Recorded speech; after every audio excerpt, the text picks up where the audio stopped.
Joe Rogan told Tony Hinchcliffe to cut Puerto Rico joke that's gonna get you stabbed. Joe Rogan has a complicated take on Tony Hinchcliffe's now infamous joke about Puerto Rico being a floating island of garbage. While Rogan concedes the joke gets laughs in comedy clubs, he has long warned Hinchcliffe that delivering it in the wrong setting could have serious consequences, maybe even physical ones. I've got to tell you, that joke kills at comedy clubs. I don't like the joke, but it kills, Rogan explained on a recent episode of The Joe Rogan Experience. If you're a Puerto Rican and you hear that in the audience, you're like, ha, groans.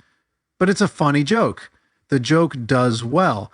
But I said to him, dude, that's the one that's going to get you stabbed. Rogan added that Hinchcliffe even referenced his warning in past sets, joking, Joe Rogan always says, that's the one that's going to get me stabbed. So far, Hinchcliffe hasn't been literally stabbed, but his ill-advised decision to tell the joke at Donald Trump's Madison Square Garden rally last weekend has led to metaphorical wounds. Backlash has come from every direction, with fellow comedians, celebrities like Aubrey Plaza, and even Ann Coulter taking aim at Hinchcliffe.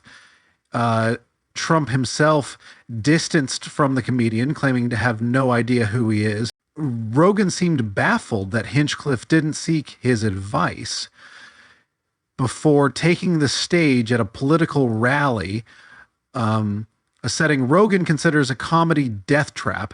I tell all comedians, don't ever do comedy at something that's not a comedy event.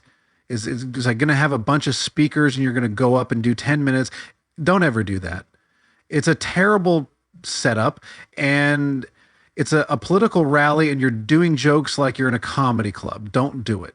When Rogan learned Hinchcliffe had told the controversial joke at the rally, he was resigned.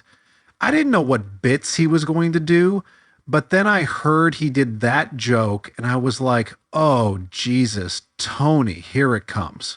While Rogan thinks the controversy will blow over eventually, just like all these things do, he acknowledges Hinchcliffe is in the middle of a rough patch. There's people that are always going to hate someone like Tony, and it's going to make other people love him more. He's just going through the storm. Ultimately, Rogan fell back on a classic defense for comedians under fire. It was just a joke. He criticized those who, in his view, deliberately misinterpret punchlines as serious statements. That's really fucked up, Rogan said, comparing it to taking a Quentin Tarantino movie at face value. Like, he didn't really kill that woman. This is a movie. Still, even Rogan admits this debacle could have been avoided if Hinchcliffe had consulted him beforehand. If he'd asked me, I'd have said, don't you fucking dare do that joke.